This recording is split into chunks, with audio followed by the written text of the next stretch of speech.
हाँ बताइए। फिर भैया मारते हैं, गरियावत हैं, घर से खाए नहीं देते हैं, न दवा न पानी करें, क्या करें। इधर पे यहाँ तो हमारे फुफुआ ससुर के लड़के हैं, तो कैसे हम बाबू। तो मतलब रास्ते में पूरा कब्जा किए हैं, बस इतना रास्ता। इनका मामला है, बस समझ नहीं बता रहे। गया प्रसाद जी का है जी जी। और किसी की फसल नष्ट न हो, बस ठीक। अपने ही नहीं बल्कि सबके लिए बता रहे, फसल किसी की नष्ट हो न हो और पानी निकलता रहे बराबर। इसके लिए सरकार को कोई भी कार्रवाई करना पड़े करे। बाबा घर में 60 साल से रह रहे हैं और अभी 5 साल से समस्या हो रहा है। 5 साल से समस्या। के बीच में एक व्यक्ति आता है, एक पर्ची देता है, वो पर्ची पढ़ते हैं, वो जेब में रख लेते हैं। जब अच्छा, मेरे पास एक एप्लीकेशन लेके आना, मैं खुद मौके पे आके देखूंगा, ठीक है? आप लेके आना, ठीक है? ठीक। और किसी कोई समस्या बताएं हमको।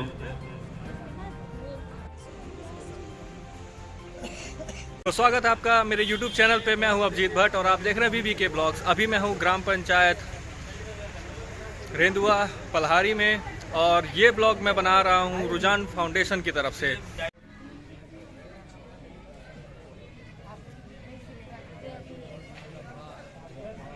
दादी बताइए क्या समस्या। हाँ बताइए। फिर भैया मारते हैं, गरियावत हैं, घर से खाए नहीं देते हैं, न दवा न पानी करें, क्या करें बताओ। बहू है? बहू है, 3 पोता हैं। बच्चे कितने बड़े हैं? पोता एक कत्ता बड़ा, एक कत्ता बड़ा, एक कत्ते बड़ा, 3 उम्र और क्या क्यों होगी? मारते हैं? भैया दारू पी के आओ तो मारते, घर से निकाल। कमाई तो दे, पैसा तो खाए मिले, ना कमाई तो हम। आप काम करके खिलाते हैं? अब भैया मजदूरी खेतों में लागत तो करे। दादी आप खुद खाना बनाती हैं? हम खुद बनाते, चूल्हे बना खाए थे। अपने सब बर्तन अलग रखी हैं? हाँ, बर्तन अलग। आपकी बहू काम नहीं करती है? वही अपन चौका बर्तन अपन रोटी करती है, हम तुम करना देता गरीब नहीं आई है। और जमीन किसके नाम पे है? हमारे नाम अच्छा, 1.5 1.5 बीघा आपके नाम पे है। आपके पति है कि नहीं है? पति खत्म हो गए। अच्छा, दीवार कचर मर गया। तब लौंडा माँ 5 साल का रहा, तब का है तो समस्या सब खराब है। पूछो नहीं तो सब बच्ची का झूठ बोले, का झूठ नहीं बोले। अब आप ये कर सकती हैं भाई, ये जिनको भी उनकी देखभाल करेगा वो जमीन उनको देगा। तो वही कहेगा अपने बेटे को कहिए, बेटे बहू को कहिए। बेटा बहू बेटी है कि नहीं है? अच्छा, हम लोग नहीं आते जाते हैं? बातें नहीं करते हमारे लगे।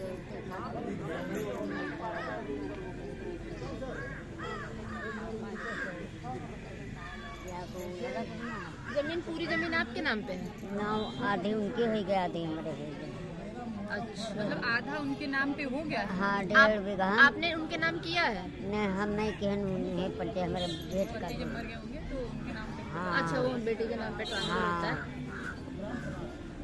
तो क्या जमीन के लिए भी बेटा बोलता है कि आज जो बची हुई जमीन हमारे नाम करो? हाँ, कहते हैं जमीन हमारे ना करो, घर से निकल जाओ, खाग नहीं देते, मारते, हमका कमा कर दियो। तो आपने शिकायत नहीं करी पुलिस स्टेशन में? तो बिटिया चौकी दूधा है, रिपोर्ट के हैं, कुछ नहीं कहते। मातारी बात भाई के हम का बोले, माता रिपोर्ट के चलिए, आपकी समस्या को जो हम लोग बात करते हैं आपके थाने में बताते हैं इसके तो बाद। कहीं का हम मातारी पुत्र के हम बोल रहे। आप ये रेंदुआ में रहती हैं? हाँ, रंगों में रहते, वही मस्जिद के पास रहे। अच्छा अच्छा, आपका नाम? शांति देवी। शांति देवी। हाँ। ठीक है, थाने पे। हमारे विशाल नाव। अच्छा, विशाल शांति देवी, नोट डाउन कर लीजिए मैम। इधर रास्ते पर बकरी बच्चे बांधते हैं। आपके घर के सामने? हाँ, अच्छा, अनेक 7 दफा अनेक घर बंटवारा भो प्रधान लोग बांटे, जबरदस्ती कब्जा कर ली। आपके पटीदार? हाँ, इतनी रास्ता हम कहते हैं कि हमारी न मानो, खुद चल के देखे और इतनी रास्ते में निकलते। तो मतलब रास्ते पे पूरा कब्जा किए हैं, बस इतना रास्ता छोड़ा? हाँ, तो हम कहते न मानो देख ले।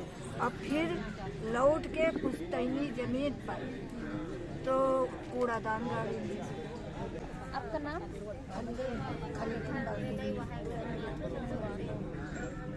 तो आप इसके सामने बताइए, आपको पट्टा कब से मिला था, किसको पट्टा मिला था?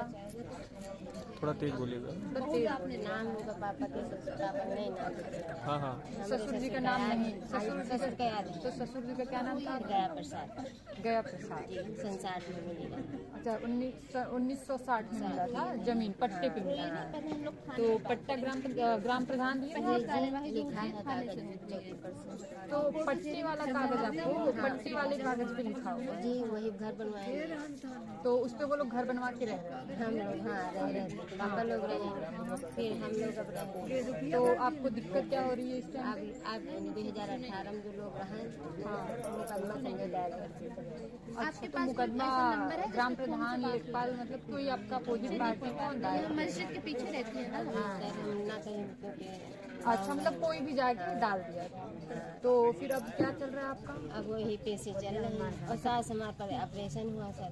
अच्छा, और आपके पति का क्या नाम है? पति का हमारा हंसराज। हंसराज। और आपका नाम? बबीता यादव। बबीता यादव।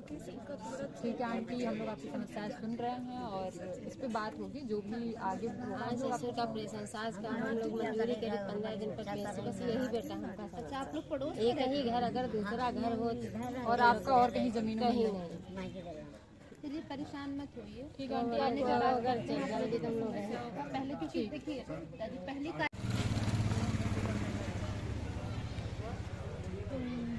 अभी आपकी बार में तो मिला होगा आप लोगों को, मिला कि नहीं? धान सड़ गए, निकले गए, एक बार अगली बार भी सब निकले गए थे, पर साल कभी नहीं जारी। नहीं, आपकी बार का जारी हो गया। इधर बहराइच जिला, बहराइच गोंडा उंडा में तो जारी हो गया। बाढ़ में तो इसको भी घोषित किए थे कि नहीं किए थे? जल भराव में घोषित किए थे कि नहीं? जल भराव में तो मुआवजा तो इनका आ जाना चाहिए था। अभी आया नहीं है। पर साल भी यही हुआ था, सब ले गए रहा कहाँ। अगले साल का आया, नहीं इसका आया। कह रहे थे कि आएगा लेकिन आया नहीं। मतलब ये प्रेम प्रकाश पांडे जी से मुलाकात करनी। जो पंडित जी हैं इनकी कम से कम हमारा क्या 7-8 बीघा जो सड़ जाता हमेशा, यही पानी निकासी। जब्दा है क्या? जब्दा जैसे ढलान में नहीं, ढलान नहीं, पानी की निकासी न होने से पानी जो बढ़ता है बरसात का बन के पूरे गांव में, गांव के अंदर खारजा जो है वो खारजा नहीं बना, खारजा बन ये बरसात में अगर आप देख लीजिए, देखिए डूबने को तो उसके बाद भी ना तो अंदर शहर के अंदर सारे शहर में लगे हुए हैं। ठीक है, इन लोगों का एक पानी निकासी के लिए अब नहीं मौके पे, अब आगे वो बन गई है सब। ठीक है, तो अभिजीत भाई एक काम करिए, आपकी जो समस्या है कोई दिक्कत नहीं है, उनसे बात करते हैं। उनका नंबर है कि हमका पानी लगाओ में परेशानी है। आप अपना मैसेज धान नंबर बदल के बाद है। किस नाम से बात चल रहा है? आपके नाम? क्या प्रसाद के नाम से? पूरा मैटर एक बात बताइए आप। अरे इनका मामला है, बस समझ गए, बता रहे हैं। गया प्रसाद जी का है। ठीक है, वकील कौन है? राम प्रताप। राम प्रताप यादव। सरकारी, वो तो सरकारी अगेंस्ट में है। अंजनी कुमार का नंबर दे दीजिए हमें। हम लोग रेंदुआपल्ली निवासी हैं और इसमें जो है हम लोग ये चाहते हैं कि जो पहले खारजा बना था उसी प्रकार से खारजा बन जाए और पानी बराबर स्टार्ट होता रहे। हम लोगों की फसल बराबर 10 बीघे जमीन है, पूरा फसल नष्ट हो जाती है, धान की तो विशेष नष्ट हो जाती है बाढ़ में। रिंदो कौन से ब्लॉक में आएगा? बंकी ब्लॉक, बाराबंकी। अच्छा, तहसील नवाबगंज, जिला बाराबंकी। ठीक है, नाम ब्रजेंद्र मिश्रा है और स्वर्गीय श्री कन्हैयालाल। हर साल आपका फसल नुकसान हो? हाँ, बचता कुछ नहीं है और यही कहानी इनकी है। मतलब आप सब लोग की यही कहानी, दिक्कत यही है? आप सब लोग की दिक्कत यही है ना, सभी का? ठीक है। और हमारे 10 बीघा लगभग धान जो है नष्ट ही हो जाते हैं बराबर से। हाँ, भराव जल भराव ले लेता है, एकदम गिर जाते हैं। आप भी धान जो पड़ा हुआ पानी में है। फसल बीमा वाले भी पेमेंट नहीं हो रहा है, कुछ नहीं। पूरे मौजे गांव सब बोले जो साथ हम कोई पानी निकाल। ठीक है, चलिए, जल भरा वाला तो ये हम इसको अलग कर दे रहे हैं। जी जी। और किसी की फसल नष्ट न हो, बस ठीक, अपने ही नहीं बल्कि सबके लिए बता रहे हैं। फसल किसी की नष्ट हो न हो और पानी निकलता रहे बराबर। इसके लिए सरकार को कोई भी कार्रवाई करना पड़े करे। एकदम 7-8 गाँव सब बोला। एक काम और करेंगे, हम प्रधान जी को एक लेटर बना के दे देंगे, ठीक है। अपने लेटर पैड पे हम एक लेटर बना के देंगे, उसमें प्रधान जी को जिम्मेदारी रहेगी जितने लोगों के आप लोग के हैं कम से कम 50-60 लोग हस्ताक्षर करके हमें दे दें। वो आपका समस्या हम जल भराव का डालेंगे, ठीक है। हाँ, और हस्ताक्षर प्रधान जी को हम देंगे कि वो हस्ताक्षर आप लोग को करना है। आप लोग उस पर हस्ताक्षर करके दीजिएगा, हम और जो फाइल है वो पेपर जो है वो ऊपर लगा देंगे। यहाँ के जैसे डीएम को भेजेंगे, नगर आयुक्त को भेजेंगे, कई मतलब, और इनको भेजेंगे क्या कहते हैं, नहर के बगल की तो जल भराव वाली समस्या है ना, इरिगेशन में भेज दिया जाएगा, इरिगेशन डिपार्टमेंट में डालेंगे, सचिवालय में डालेंगे, तो वहाँ पे कुछ ना कुछ आप लोगों का वहाँ से पहले पानी निकल जाता था, बचता अब मेनली ये है कि पहले ज्यादा निकलता समस्या ये है कि आपका इरिगेशन जो सिंचाई विभाग है उसी का मेन काम है। बाबा अपनी समस्या जरा हमको जरा बताइए, अच्छे से बता दीजिए, क्या क्या दिक्कत है आपको बताइए। जो जमीन है हमारी, तो जिस घर में रह रहे हैं हम 60 साल से रह रहे हैं, अब 5 साल से 15 मुकदमा किसी ने दायर कर दिया। अब हर पेशी पर जाते हैं और 2 महीने में पेशी लगती है। आप गरीब आदमी मजदूरी करके किसी से वहाँ दो, उसके बाद चले आओ, बस ये है समस्या। ठीक है, फाइनल करा दो। और बाबा उस घर में 60 साल से रह रहे हैं ऑलरेडी। बाबा उस घर में 60 साल से रह रहे हैं और अभी 5 साल से समस्या हो रहा है। 5 साल से समस्या किसी ने किया है। और बाबा के 3 बेटे हैं। हाँ, 3 बेटे हैं और जमीन 1 बीघा केवल है, मजदूरी करके खा रहे हैं। बाहर खड़े हुए सारे व्यक्तियों से मेरा अनुरोध है कि आके अपना आसन ग्रहण करें। भरा हुआ है, हाँ, उसमें हमें रास्ता नहीं मिला तो एकदम सामने पड़ती है, सामने, हाँ सामने पड़ती है, ऐसा है कि रास्ता निकल जाएगा। हाँ निकल जाएगा, ठीक है, तो बात कर लेंगे, परेशानी की कोई बात नहीं, परेशानी से भी बात कर लेंगे, बात कर लेंगे, रास्ता मिल जाएगा। कब तक देखिए, उसमें बात करना उसमें प्रोसीजर होगा। अब वो है, आप बता रहे ग्राम समाज की जमीन, हाँ, और आपको रास्ते का कोई वो नहीं कि रास्ता किधर से आप किधर जा सकते हैं, कोई रास्ता नहीं है। पहले कहाँ से आते थे ये पता है? पहले वहाँ मैंने नहीं आया था, हाँ, मेरा खेत था। कोई रास्ता ऐसा कि जहाँ से अभी आते जाते हैं? हमने जब नया बंटवारा हुआ था, हाँ, तो मैंने बनवा दिया वहाँ, हाँ, ठीक, हाँ, तो वहाँ रास्ता थी। अच्छा, ये बताइए अभी कहाँ से कैसे आते जाते हैं, रास्ता है कि नहीं? अगर आप समाज जाते आते हैं कि पानी उसमें भर जाता है, जब बरसात पानी भर जाता है, वो बरसात होती है उसमें पानी भर जाता है। मेनली बात है कि रास्ते में पानी भरने का काम, अरे रास्ता ही नहीं है, रास्ता बनने से आपके घर तक रास्ता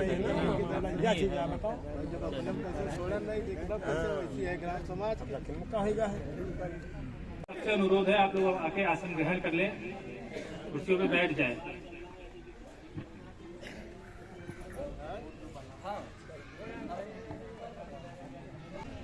ज्ञान की देवी मां शारदे को सत सत नमन करते हुए आप सभी आगंतुकों का हम हार्दिक स्वागत करते हैं। आप सभी से अनुरोध है कि आज हमारा संविधान दिवस जो कि 26 नवंबर को मनाया जाता है, उसके उपलक्ष्य में हम सभी यहाँ एकत्रित हुए हैं और आप में से बहुत से लोग अच्छी तरीके से संविधान से वाकिफ होंगे और हर तरह से हमारा प्रयास ये रहेगा कि आपको किसी भी प्रकार की जो जानकारी चाहे संविधान की हो चाहे किसी भी कानून के संबंधित जानकारी हम आपको यहाँ से उपलब्ध कराएं। और सबसे पहले हम अपने अतिथि को बुलाना चाहेंगे कि वो आएं और अपना स्थान ग्रहण करें। तो हमारे प्रधान जी श्री धर्मराज रावत जी, प्रधान जी श्री धर्मराज रावत जी आए और अपना स्थान ग्रहण करें। और हम विनम्र निवेदन करेंगे हमारे कोटेदार जी से कि वो भी आए और स्थान ग्रहण करें। एक बार जोरदार तालियां हो जाएं आपके कोटेदार जी और प्रधान जी के लिए।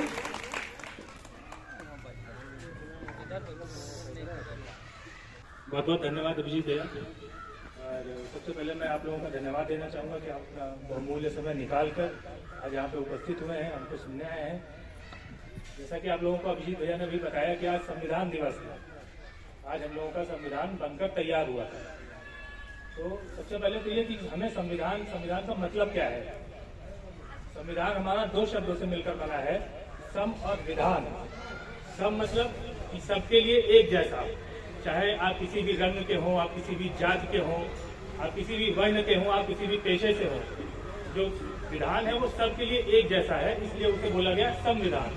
हमारा संविधान जो उसका मूल उसकी अवधारणा है वो उसके प्रस्तावना में लिखी गई है कि वो संविधान किसकी बात करता है।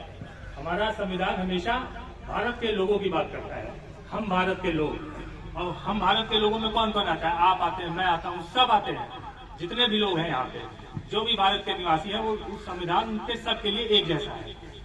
और जो हमारा संविधान है उसकी जो सबसे मुझे जो सबसे विशिष्ट बात लगती है कि उसमें बात की गई है न्याय की, सबके लिए न्याय की। कैसे न्याय की? आपके वो सामाजिक शोषण हो रहा हो आपका तो सामाजिक न्याय की, आर्थिक शोषण हो रहा हो आपका तो आर्थिक न्याय की, अगर राजनीतिक शोषण आपका हो रहा है या राजनीति में ऐसा कुछ आपको समस्याएं आ रही हैं तो उसके लिए भी न्याय की व्यवस्था की गई है, हर तरह के न्याय की। फिर आपको उसमें स्वतंत्रता दी गई है। कैसी स्वतंत्रता दी गई है आप लोगों को? आपको अपने विचार करने की स्वतंत्रता दी गई है कि आप कुछ भी विचार कर सकते हैं, सोच सकते हैं और फिर अभिव्यक्त कर सकते हैं उसको, आप किसी से भी कह सकते हैं। ये स्वतंत्रता है आपके पास कि आप विचार कर सकते हैं, उसको अभिव्यक्त कर सकते हैं। और कैसी स्वतंत्रता है? आपको अपनी आस्था की स्वतंत्रता है। आप किसी भी भगवान को या जिस रूप में भी आप ऊपर वाले को मानना चाह रहे हैं वो मान सकते हैं और उसकी उपासना कर सकते हैं, उसकी पूजा कर सकते हैं, इबादत कर सकते हैं, चर्च जा सकते हैं, गुरुद्वारा जा सकते हैं। वो अपने अपने मतलब आपकी रुचि पर है कि आप किस पे आस्था रखते हैं, किसकी उपासना करते हैं। और फिर स्वतंत्रता के बाद आपको बराबरी का अवसर दिया गया है। बराबरी का अवसर कैसे दिया गया है? कहीं भी कोई भी अगर अवसर आता है तो उसमें सबको बराबर का मौका मिलेगा। ये नहीं कि मुझे जो है पहले कर दिया जाएगा, आपको बाद में किया जाएगा। अवसर की समानता दी गई है हमारे संविधान में, सबको, सभी को। और बराबरी एक चीज और, जो हमारी प्रतिष्ठा है वो हमारे किसी भी आर्थिक, सामाजिक या ऐसे किसी स्तर से उसका हम लोग निर्धारण नहीं करेंगे। हमारी प्रतिष्ठा का निर्धारण करता है हमारा संविधान। और वो सारी प्रतिष्ठा, वो मेरी प्रतिष्ठा हो, आपकी प्रतिष्ठा हो, वो संविधान की नजर में सिर्फ एक है। और फिर वो बंधुत्व की बात करता है हमारा संविधान। बंधुत्व कैसा? कि हमारे जो इंडिविजुअल व्यक्ति, मान लीजिए जैसे हमारे प्रधान जी हैं, प्रधान जी का जो गरिमा है, एक व्यक्ति की जो गरिमा होती है, उसके लिए वो हमेशा प्रयासरत रहेगा संविधान। और ये संविधान उसको आश्वस्त करता है व्यक्ति को कि वो उसकी गरिमा को या प्रतिष्ठा को बना के रखेगा। शानदार बातें शांतनु भैया जी ने आप सभी के सामने रखी और आप सभी श्रोताओं से हम कहना चाहेंगे कि जिस तरीके से आप बैठे हैं और हमारी बातों को ध्यान से सुन रहे हैं, एक बार हम चाहेंगे कि आप सभी के लिए जोरदार तालियां आप बजाएं, हमारे सभी श्रोतागणों के लिए। आप सभी अतिथियों से हम 2 लाइन कहना चाहेंगे कि दिल को सुकून मिलता है मुस्कुराने से और महफिल में रौनक आती है आप जैसे अतिथियों के आने से। हम आज जो हमारा ये संविधान है, जिसको बने हुए लगभग 74 वर्ष हो चुके हैं, आप में से अधिकांश लोग संविधान के बारे में जानते हैं। संविधान की जो मूल अवधारणा है, जो हमारी छोटी छोटी बातें होती हैं, वो अभी शांतनु जी ने आप सभी के सामने रखी। और आप लोगों की जानकारी के लिए बता दूं, हमारा जो भारत का संविधान है वो विश्व का सबसे बड़ा लिखा हुआ संविधान है। विश्व का सबसे बड़ा लिखा हुआ संविधान। जितनी धाराएं, जितने अनुच्छेद है, जो भी इसके भाग हैं, उतना किसी भी संविधान में नहीं मिलता। और हमारा संविधान ऐसा है कि हमारे नागरिकों की जरूरत के हिसाब से उसमें समय समय पे बदलाव आसानी से किए जा सकते हैं। तो इस संविधान को बनाने में जो हमारी एक सभा बनी थी, संविधान सभा, उसको 2 साल लगे थे। 2 साल 11 महीने और 18 दिन इस संविधान को बनाने में। हमारा 130 करोड़ की आबादी वाला ये देश है, जहाँ पे अलग अलग प्रकार के लोग, अलग अलग रहन सहन। वो कहते हैं ना कि यहाँ पे 10 कदम आप चलेंगे तो खाना, और हर 10 किलोमीटर पे खाना, रहन सहन, बोली सब बदल जाता है। और ऐसे में हम सभी भारतवासी एकजुट होकर एक दूसरे का सहयोग करते हुए एक साथ रह रहे हैं। ये सब आप लोगों की ही देन है। आप सभी संविधान का पालन करते हैं, तभी आज हमारा देश एक उचित मार्ग पर अग्रसर है। माननीय कोटेदार जी, आपका बहुत बहुत स्वागत है। एक बार जोरदार तालियां कोटेदार जी के लिए।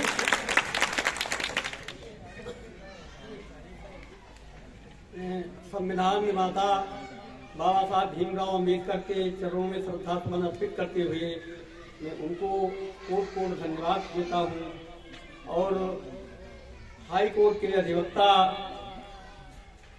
मेरे बच्चे समान और बच्चियाँ मेरी बेटियों के समान आई हैं, और हमारे ग्राम सभा के लड़की बैठी हैं, बहुएं हैं, माताएं हैं, और हमारे भाई, हमारे ग्राम सभा के सभी लोग आए हैं। अपनी काफी समय निकाल करके यहाँ पर आए। यहाँ का उत्सव आज संविधान दिवस को अच्छा बनाने के लिए हम इन सभी लोगों को कोट कोट धन्यवाद देते हैं। इसी के साथ हम भाई हमारे अधिवक्ता हमसे ज्यादा बच्चे तो हैं लेकिन विद्वान हैं, हम इनकी सुनने के लिए आए हैं। और हमको अपना जब सुनाता सुनेंगे और सुनाते रहते हैं। इसी के साथ हम अपनी बात को समाप्त करते हैं। भाई आप लोगों को धन्यवाद, आपने मुझे कुछ बोलने का अवसर दिया, इसके लिए कोट कोट धन्यवाद। रुझान फाउंडेशन के मुख्य सदस्य माननीय सिद्धार्थ सिंह साक्य जी को आमंत्रित करता हूं कि वो आए और अपनी बात इस संविधान दिवस के उपलक्ष्य में और आप सभी आगंतुकों से संबंधित अपनी बातें आप सभी के सामने रखें। एक बार जोरदार तालियों से स्वागत करें सिद्धार्थ जी का। बहुत बहुत धन्यवाद कार्यक्रम का संचालन करने वाले अभिजीत प्रताप सिंह जी का, और साथ ही में बहुत बहुत धन्यवाद है इस ग्राम के प्रधान, युवा प्रधान, तेज तर्राक रूप में काम करने वाले माननीय धर्मराज जी का, जिन्होंने आपके बीच हमें आने का अवसर दिया, जिन्होंने बताया कि इस ग्राम में इस तरीके की समस्याएं हैं या लोगों से रूबरू हुआ जा सके, इस चीजों को लेके बात करने के लिए और ये कैंप लगाने के लिए इन्होंने हमें बुलाया और हम आए आपके पास। तो इसके लिए बहुत बहुत धन्यवाद देना चाहेंगे फिर से प्रधान जी को। अच्छा, आज हम आए आपके पास 26 नवंबर है, 26 नवंबर 2022 है। आज ही के दिन हम आपके पास क्यों विशेष रूप से आए हैं, इसका कोई कारण पूरी तरीके से तो नहीं मैं बोलूंगा। जैसे आज संविधान दिवस है तो आना हमारा बनता था, लेकिन इसके अलावा हमारी जो संस्था है रुझान फाउंडेशन, जिसके अंतर्गत हम काम करते हैं, आप देखना चाहेंगे ये हमारी टीम है। केवल हम लॉ के क्षेत्र में काम नहीं कर रहे, केवल आपको मुफ्त कानूनी सहायता ही नहीं देना हमारा काम है, इसके अलावा हम बच्चों को, जो गरीब बच्चे हैं, उन्हें मुफ्त शिक्षा भी देते हैं। ये आप देख सकते हैं। इसके साथ साथ हम लोग मेडिकल कैंप, मेडिकल हेल्थ को लेके हम लोग काम कर रहे हैं, काफी अच्छे तरीके से हेल्थ को लेके काम कर रहे हैं। वैक्सीनेशन का काम होता है हमारे तरफ से।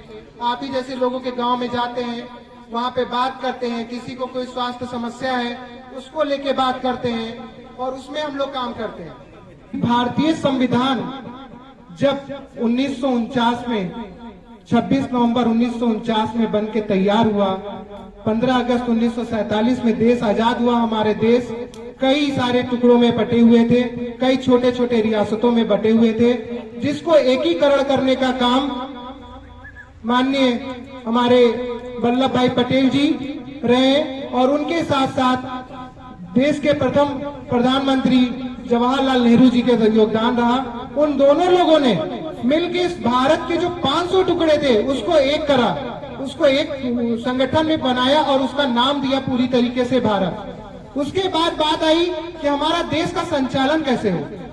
बिना विधि के तो कोई भी चल नहीं सकता है। अगर आप इस ग्राम में हैं, आपके जीवन में अगर विधि नहीं है, नियम नहीं है, कानून नहीं है, तो आप चलने लायक नहीं है। किस तरीके से एक विधि बनाई जाए, तो इस विधि को बनाने के लिए 294 लोगों का संविधान सभा बनाया गया। उसमें पढ़े लिखे लोग पहुंचे। उन 294 लोगों में 24 कमेटियां बनाई गई, और उन कमेटी में एक कमेटी थी प्रारूप समिति। हर कमेटी के एक अध्यक्ष होते थे, और उस संविधान सभा के अध्यक्ष जो थे वह राजेंद्र प्रसाद जी थे, जिनको आप लोग जानते होंगे। और एक प्रारूप समिति बनाई गई जिसमें आज आप लोगों से को पूरी तरीके से पता होगा कि बाबा साहब भीमराव अंबेडकर जो उस समिति के उसके अध्यक्ष थे, वो ड्राफ्टिंग कमेटी के अध्यक्ष थे, जो प्रारूप बनना था संविधान कैसे बनना है इसके अध्यक्ष थे वो। उन्होंने इस तरीके से काम को किया। उन्होंने 2 साल 11 माह 18 दिन लगातार काम किया। उनके संघर्ष, आज अगर इस देश को संविधान मिला है तो उस व्यक्ति का संघर्ष कहीं न कहीं माना जाता है। इसलिए माना जाएगा संघर्ष क्योंकि एक तरफ संविधान सभा में, असेंबली में वोटिंग होने वाला था, उस पर बात होने वाला था, विचार होने वाला था, और एक तरफ उनका बेटा जो कि मृत्यु के सैया पे पड़ा हुआ था। उन्होंने उस जगह को छोड़ के, अपने बेटे के सैया को छोड़ के, और आज संविधान सभा में वो पहुंचे और वोटिंग और अधिकार को लेके बात रखे। तब आज हम और आप सभी लोग मिलके एक साथ होके और संविधान के समक्ष संविधान के जो अधिकार है उस अधिकारों के बारे में हम लोग जानते हैं, और ये योगदान उनके द्वारा दिया गया। विशिष्ट अतिथि माननीय सत्येंद्र पांडे जी आ गए हैं। ये आपके माटी पुलिस चौकी के इंचार्ज है। बहुत बहुत तालियों से इनका स्वागत करिए। बहुत बहुत धन्यवाद सर। नहीं लेना चाहूंगा, मुख्य अतिथि जी का आने का इंतजार हो रहा है। वो भी हाईकोर्ट से निकल चुके हैं, हाईकोर्ट में कार्यक्रम लगा हुआ है, वहां से निकल चुके हैं।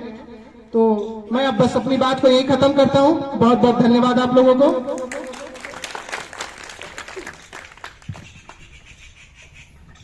सिद्धार्थ जी का बहुत बहुत शुक्रिया। उन्होंने अपनी बात को आपके समक्ष रखा और अपनी सभी बातों को आपको समझाया। और उसी बीच हमारे माननीय चौकी इंचार्ज जी माननीय सत्येंद्र सर हमारे बीच आ चुके हैं। इसमें रेलुआ पलरी के ही ज्यादातर लोग होंगे मेरे ख्याल से, और भी आस पड़ोस के गांव के लोग होंगे। देखा, हम सारे लोग बैठे हैं, ज्यादातर नए बच्चे बैठे हैं, कुछ बुजुर्ग महिलाएं बैठी हैं, सब लोग। संविधान क्या है ये ठीक है, पढ़े लिखे लोगों के लिए सब कुछ बढ़िया बात है। हम लोकल लोग इस संविधान को क्यों मान रहे हैं, क्यों हम आज संविधान दिवस है। जैसे अब हमारा घर है, ये हमारे बाबा जी जैसे, हमारा जो घर था, घर चलाने में सबसे पहला निर्णय कौन लेता है? हमारे बुजुर्ग लेते हैं ना। उन्होंने कुछ नियम बनाए, जैसे किसी के घर का नियम होगा कि कोई सुबह उठ के सब लोग नहाएंगे, धोएंगे, पूजा करेंगे, या खेत पर जाएंगे, कितने बजे खेत पर जाएंगे, आज इतना काम खेत का कर लेना, ये हमारे बाप दादा ही हमको बताते हैं ना। तो मतलब उन्होंने हमारे घर को चलाने के लिए कुछ नियम बनाए, हमारे घर को चलाने के लिए हमारे घर के बुजुर्गों ने कुछ नियम बनाए।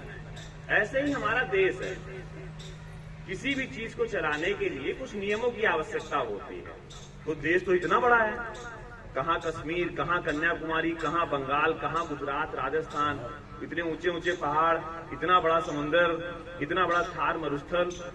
तो सबको चलाने के लिए कुछ नियमों की जरूरत पड़ती कि नहीं पड़ती? बच्चों तुम लोग समझो इस बात को। किसी भी, जैसे हमारे घर को चलाने के लिए हमारे पिताजी ने जो नियम बना दे उसी के हिसाब से हम चल रहे हैं ना। तो ऐसे ही हमारे देश को चलाने के लिए जो हमारे बुजुर्ग लोग थे, जो हमारे देश के बड़े बड़े नेता लोग थे, जिन्होंने देश के बारे में सोचा, उन्होंने कहा कि एक नियम बनाए जाए। इन्हीं नियमों का संकलन क्या है? संविधान। बस वो क्या, जब हमारे घर में क्या था, ठीक है, हमारे पिताजी ने 4 बार बताया तो वो नियम बन गया, पर वो लिखा पढ़ी नहीं है। लेकिन क्योंकि देश इतना बड़ा है तो इसलिए उनको लिखा पढ़ी में रखा गया। जैसे हमारे पिताजी के बनाए हुए नियमों से हमारा घर चल रहा है, ऐसे ही हमारे संविधान निर्माताओं के द्वारा बनाए गए नियमों को एक किताब में लिखा गया, जिसको क्या कहते हैं हम लोग? संविधान। क्या कहते हैं? संविधान। इसीलिए उसकी जरूरत पड़ी। अब हमारी इंपॉर्टेंस क्या है, हमारा महत्व क्या है, हम पुलिस क्या है? किसी भी संस्था को चलाने में 3 चीजों की जरूरत पड़ती है, विधायिका, कार्यपालिका और ऐसे ही, ठीक है। तो मतलब कार्यपालिका, हम कार्यपालिका है। संसद में नियम बना दिए जाते हैं, संसद में नियम बना दिए गए कि आज से सूचना का अधिकार होगा, रोड सही बन रही कि नहीं बन रही है, इसकी जानकारी एक आम जनता को लेना चाहे तो ले सकता है। ये नियम, ऐसे कोई भी एक नियम उन्होंने नियम बना दिया। कोर्ट बैठा है इसको चेक करने के लिए कि उनमें कोई हीला हवाली तो नहीं हो रही, और सड़क पर उसको लागू कराना किसकी जिम्मेदारी है? हमारी। तो हमें संविधान का मतलब समझना है, संविधान क्यों जरूरी है। हमारी तरक्की अंततः किस पर निर्भर करती है? जो हमारे ऊपर नियम लागू हैं। आपका कोई जाके क्या खेत जोत सकता है अचानक ही? नहीं ना। ये नियम कहां से आए? ये तरक्कियां कहां से आ रही हैं? अंततः संविधान से आ रही हैं। कि सत्येंद्र सर ने अपनी सारी बातें इस तरीके से हमारे सामने रखी और उनके लिए मैं 2 लाइन कहना चाहूंगा कि खुशी के फूल उन्हीं के दिलों में खिलते हैं जो आदमी से आदमी की तरह मिलते हैं। ठीक वही भावना मेरे दिल में आई जब सत्येंद्र सर ने अपनी सारी बातें आप लोगों के सामने रखी। और उसी बीच हमारे जो मुख्य अतिथि हैं माननीय न्यूटन सर, जो कि आपके राज्य विधि अधिकारी हैं, वो हमारे बीच आ चुके हैं। हम जोरदार तालियों से उनका स्वागत करना चाहेंगे। और इसके बाद हम अपनी 2 पंक्तियों के साथ विनम्र निवेदन करेंगे अपने आगंतुकों से और रुझान फाउंडेशन के सदस्यों से कि वो दीप प्रज्वलन कर कार्यक्रम को आगे बढ़ाएं। तो मैं कहना चाहूंगा कि जैसे रोशनी होती है दीपक से, वैसा सब में आप जोश भर दो। जैसे रोशनी होती है दीपक से, वैसा सब में आप जोश भर दो। पावन किया है इस दरबार को आपने, कृपया आप दीप जला कार्यक्रम का आगाज कर दो। इसी के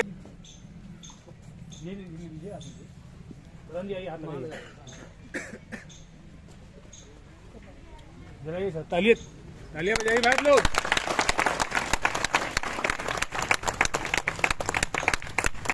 इसके बाद हम चाहेंगे कि जो हमारे आगंतुक हैं उनको आप सभी स्वागत करें। सबसे पहले हमारे मुख्य अतिथि श्री न्यूटन किशोर सक्सेना जी को आप सभी बैच, गुलदस्ता, शॉल और स्मृति चिन्ह दें।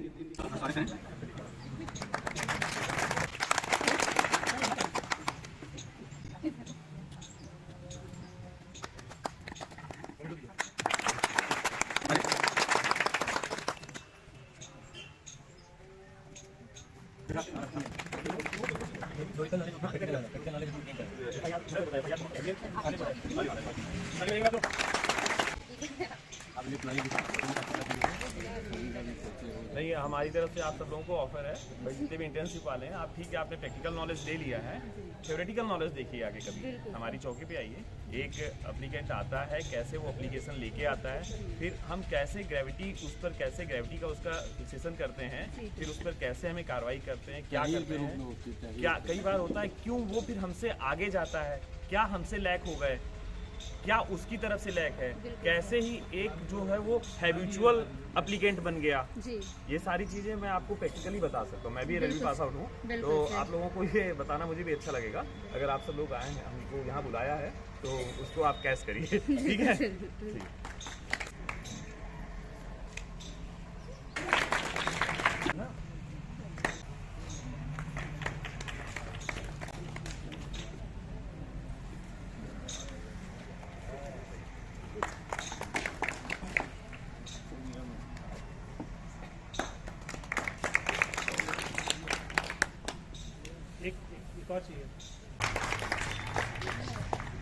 था पहले वो ये है कि ना कोई अरमान रखता हूँ, ना कोई फरमान रखता हूँ, तहजीब से सुनो तो सुनने वालों का दिलो जान से सम्मान करता हूँ।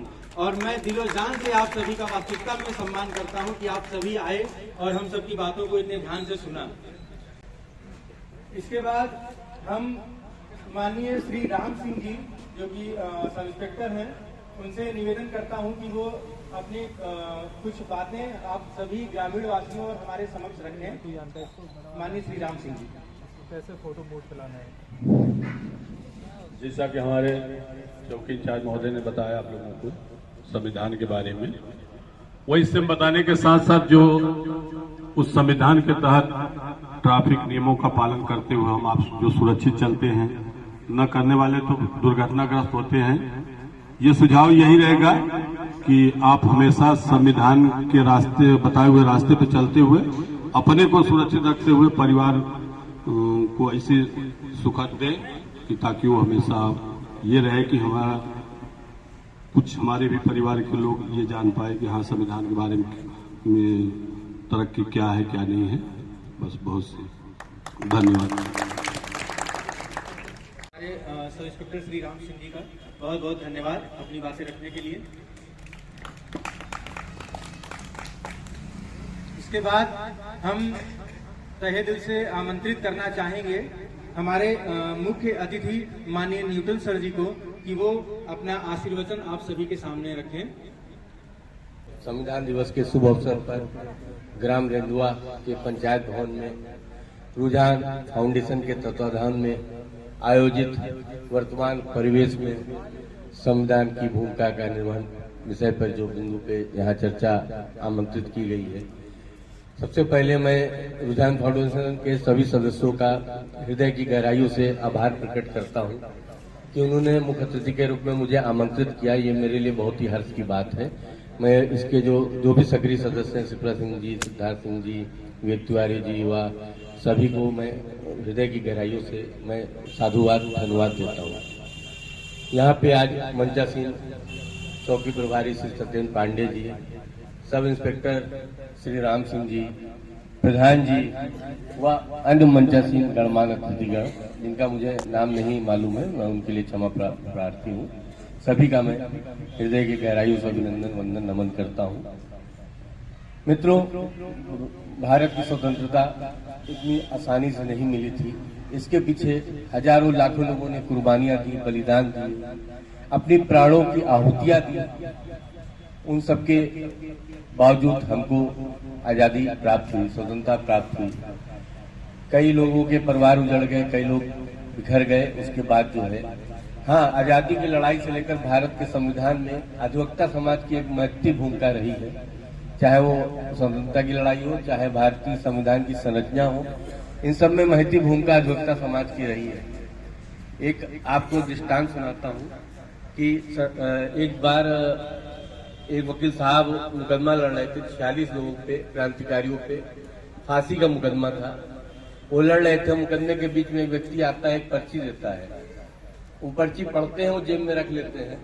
जब मुकदमे में बहस खत्म होती है तो जज साहब पूछते हैं कि वकील साहब एक पर्ची आई थी, उसमें क्या लिखा था? क्या तो उन्होंने दिखाई, पर्ची पे लिखा था कि उनकी पत्नी का निधन हो गया है। वो थे सरदार वल्लभ भाई पटेल। तो उन्होंने जज साहब को उत्तर दिया कि भाई मेरी पत्नी का तो निधन हो गया था, मैं थोड़ा विलंब से पहुंचूंगा तो भी कोई बात नहीं थी, लेकिन यहाँ 46 लोगों की फांसी का प्रश्न था। अगर मैं बहस अधूरी छोड़ देता तो उन 46 लोगों को फांसी हो सकती थी। जज उस बात से इतना प्रफुल्लित हुआ कि उसने 46 लोगों की फांसी की सजा माफ कर दी, बाइज्जत बरी कर दिया। तो ये थे हमारे सरदार वल्लभ भाई पटेल जी। इनकी भी आजादी की लड़ाई में और भारतीय संविधान में इनकी भी महत्वपूर्ण भूमिका हुई। तो मैं भारत के जो संविधान की संरचना हुई तो उसमें 299 सदस्य थे और 24 कमेटियां थी। डॉक्टर अम्बेडकर साहब, जैसे मैं समझता हूँ क्रिकेट का मैच होता है, 11 प्लेयर खेलते हैं, जो बहुत अच्छा खेलता है उसको मैन ऑफ द मैच भी दिया जाता है। तो सभी ने अपना योगदान दिया, तो किसी एक को श्रेय नहीं दिया जा सकता। सबकी महत्वपूर्ण भूमिका थी। डॉक्टर राजेंद्र प्रसाद, डॉक्टर अम्बेडकर साहब और अनगिनत नाम ऐसे थे, सच्चिदानंद सिन्हा साहब, और सबकी महत्वपूर्ण भूमिका थी जिससे भारतीय संविधान की संरचना हुई। भारतीय संविधान में 470 अनुसूचियां हैं। भारत के संविधान को तैयार होने में 2 वर्ष 11 माह 18 दिन का समय लगा और इसको जो है 26 नवंबर को पूर्ण किया गया 1949 में और 26 जनवरी 1950 से ये पूर्णतया लागू कर दिया गया। इसको हम गणतंत्र दिवस के रूप में भी भारत में मनाते हैं। जो है वो अधिवक्ता अपना निर्वहन करता है। जैसे 4 स्तंभ है, न्यायपालिका, कार्यपालिका, विधायिका और मीडिया, ये 4 स्तंभ है। हमारे सबकी अपनी अपनी भूमिका है। मित्रों, मुझे लगता है कि जो है कहीं कहीं एक बहुत अच्छा आपको हथियार मिला है जिसको कहते हैं सूचना का अधिकार अधिनियम 2005। मैंने भी इसको जहां तक बहुत समुचित व्यापक रूप से प्रयोग किया है। एक बार मैं ऐसे चाय पी रहा था, मैं अपना वाक्य बताता हूँ। तो मैंने देखा कि अफजल गुरु जिसने पार्लियामेंट में विस्फोट किया था, उसकी फांसी की सजा तो बहुत पहले सुप्रीम कोर्ट सुना चुका था, मगर उसका क्रियान्वयन नहीं हो रहा था। तो उनके जो लोग शहीद हुए तो उनकी विधवाओं ने मेडल वापस कर दिए सरकार को। तो मुझे लगा जरूर अब इसमें कुछ करना चाहिए। तो मैंने एक RTI राष्ट्रपति सचिवालय को लगाई कि किसी याची की दया याचिका महामहिम राष्ट्रपति के समक्ष कितने समय तक लंबित रखी जा सकती है।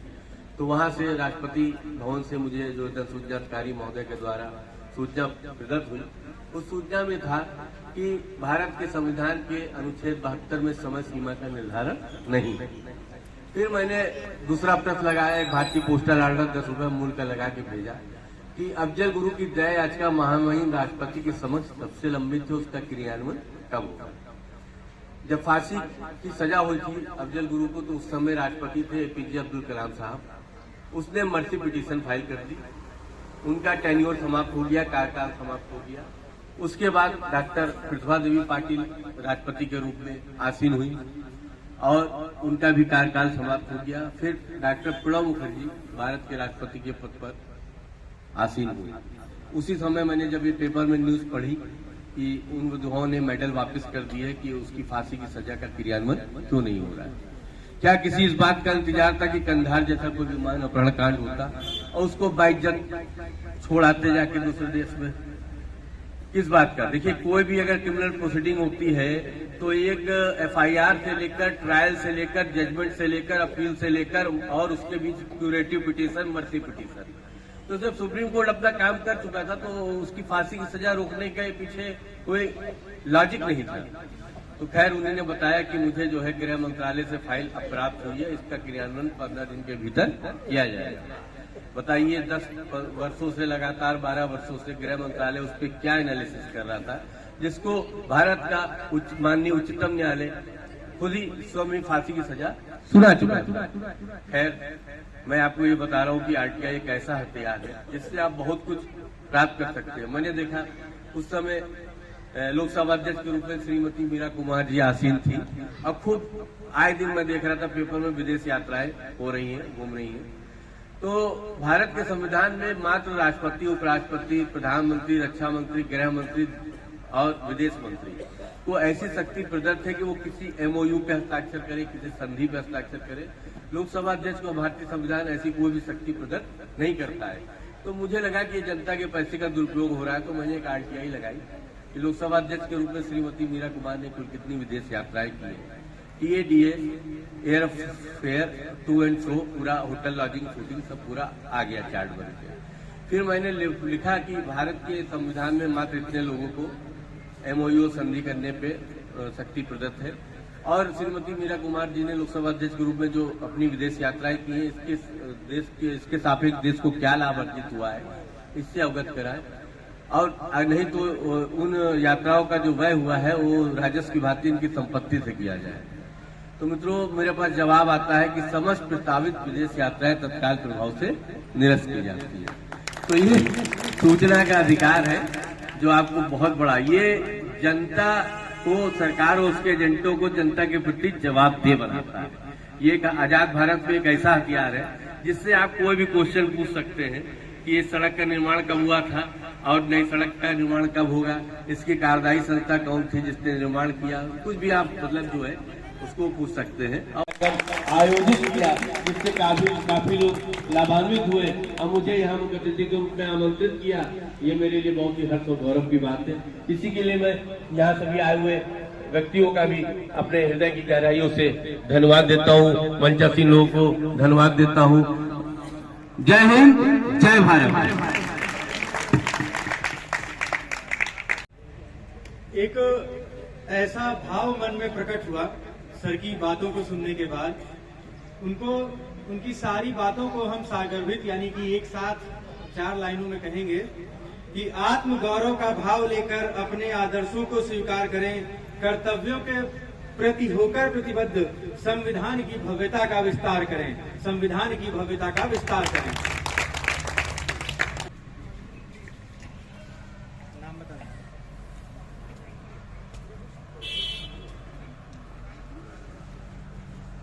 खलीकुम बानो जी, आप अपनी समस्या बताइए। साहेब, ऐसा सर है कि हमारे निकलने बैठने की बहुत समस्या खराब है और सब गुंडई हमारे पर पे हामिल हैं। जो यहाँ पे चोट है, ये आँखी पे मारिन है, तो ये आँखी दिखाई नहीं देता है। और या दूसरी नहीं, ये तो पुरानी है, कितने दिन पहले से मैटर चल रहा हाँ, है। ये पहले मारिन है। हाँ, तो ये कब से इसके कोई मुकदमा वगैरह लिखा गया था? भैया इतना दिमाग कोई काम नहीं रहा, आदमी पागल रहे मर गया। अब हमारे पास रहे नहीं कोई। नहीं तो बिटिया दामाद तो तुम्हारी ही, बिटिया दामाद तो वहाँ से निकलेगी। बिटिया दामाद तो हमारे पास ऐसा तो कोई अधिकार है नहीं कि उसको निकलना बंद करा देंगे वहाँ पर से। तो बिटिया होते तरीके को होते कि हम बुला के समझाएंगे। आप एक बुजुर्ग नागरिक हैं, आप एक बुजुर्ग महिला हैं, आपके साथ उन्होंने दुर्व्यवहार क्यों किया, उनको बुला के हम डांटेंगे और जो भी हमें कार्रवाई करनी होगी हम उन पर कार्रवाई भी करेंगे। और जो रोड पे आप बता रहे हैं कि रोड पर कूड़ा डालते हैं, वो भी हम बंद कराएंगे, वो नहीं कराने देंगे उनको। मेरे पास एक एप्लीकेशन लेके आना, मैं खुद मौके पे आके देखूंगा। ठीक है, आप लेके आना। ठीक है, ठीक। और किसी कोई समस्या बताएं हमको। माटी चौकी पे आपकी सुनवाई होगी। बहुत बहुत धन्यवाद कि उन्होंने बुजुर्ग महिला जी हैं, उनकी परेशानियों को सुना और उम्मीद करते हैं कि जल्दी उनकी समस्या का समाधान भी हो जाएगा। आज सबको पता होना चाहिए कि आज संविधान दिवस है, लेकिन आज ही के दिन भारत में कुछ ऐसी घटना हुई थी जिसमें पूरा देश दहल गया। आज ही के दिन हमारे देश में 26 नवंबर 2008 में ताज हमला हुआ, जिसमें हमारे कुछ जवान और पुलिसकर्मी दोनों शहीद हुए। जिसके लिए हम ये चाहते हैं कि आप लोग 2 मिनट के लिए खड़े हों और उनके लिए थोड़ा मौन प्रकट करें। 2 मिनट उनके लिए खड़े हो जाए।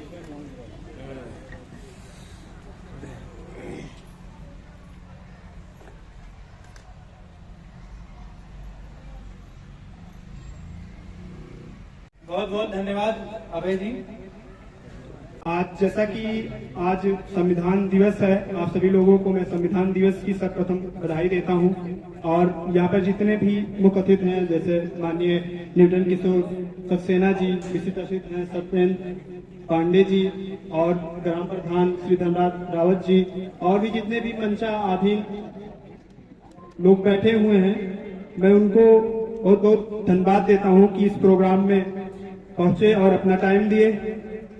और मैं सभी लोगों ने जैसे कि संविधान के बारे में आप लोगों को बहुत सारी जानकारी दी, मैं आपको अपने एनजीओ, अपने फाउंडेशन के बारे में थोड़ा बताना चाहता हूं। जैसे मेरा फाउंडेशन नाम है रुझान फाउंडेशन, जो क्या कहते हैं लगातार लखनऊ में मतलब 3-4 डिस्ट्रिक्ट में लगातार काम कर रहा है। लखनऊ में काम कर रहा है, अमेठी में काम कर रहा है, बहराइच में काम कर रहा है। काम बेसिक शिक्षा पे कर रहे हैं। हो सकेगा तो उनको एडमिशन की जरूरत पड़ेगी तो अच्छे स्कूल में एडमिशन कराया जाएगा, और स्पोर्ट के क्षेत्र में काम कर रहे हैं। जी अपनी बात को यहाँ पे रखने के लिए, फाउंडेशन के बारे में लोगों को समझाने के लिए, तो ये बात तो धीरे धीरे लगभग अब लोग जानने लगे हैं कि एक रुझान फाउंडेशन है, जो आप सभी लोगों के लिए। बीच में आपके पूर्व बीडीसी जी मौजूद हैं, हम उनसे विनम्र निवेदन करेंगे कि वो आएं और अपना आशीर्वचन हम सभी को प्रदान करें। माननीय पूर्व बीडीसी, एक बार जोरदार तालियां सबके लिए।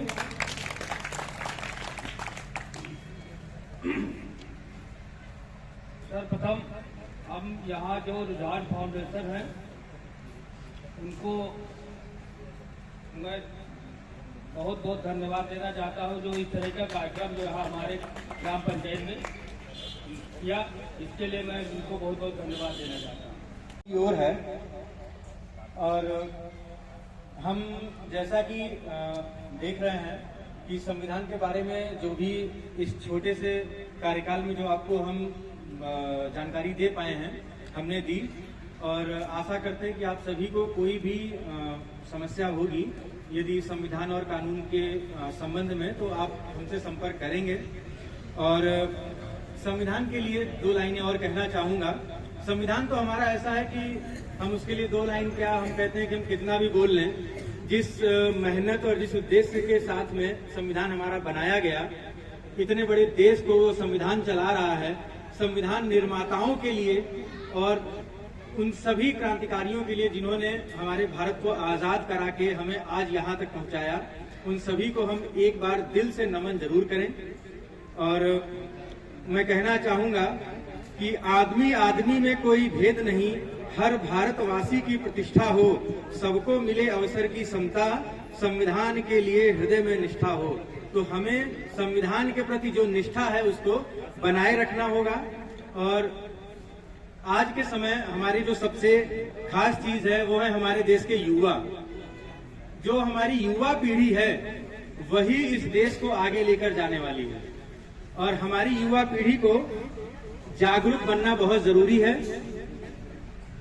क्योंकि यदि युवा जागरूक नहीं होंगे तो जो हमारा देश जो विकास की ओर लगातार अग्रसर है, जो लगातार विकास की तरफ बढ़ रहा है, उसमें कहीं ना कहीं उसके विकास की गति जो है वो धीमी हो जाएगी।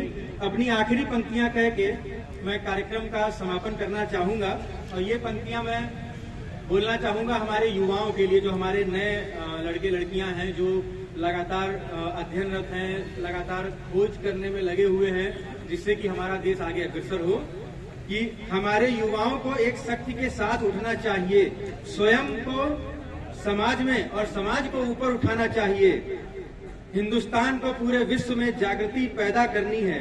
बस यही कहूंगा ताउम्र, बस यही सबक याद रखिए, इश्क और इबादत में नियत साफ रखिए, इश्क और इबादत में नियत साफ रखिए। और यहाँ पे इश्क और इबादत हमको करनी है अपने संविधान से, अपने गौरव से, अपने भारत देश से। इसी के साथ हम कार्यक्रम को यहाँ पे समाप्त करते हैं। यहाँ आए हुए सभी आगंतुकों का, सभी ग्रामवासियों का बहुत बहुत धन्यवाद, बहुत बहुत धन्यवाद।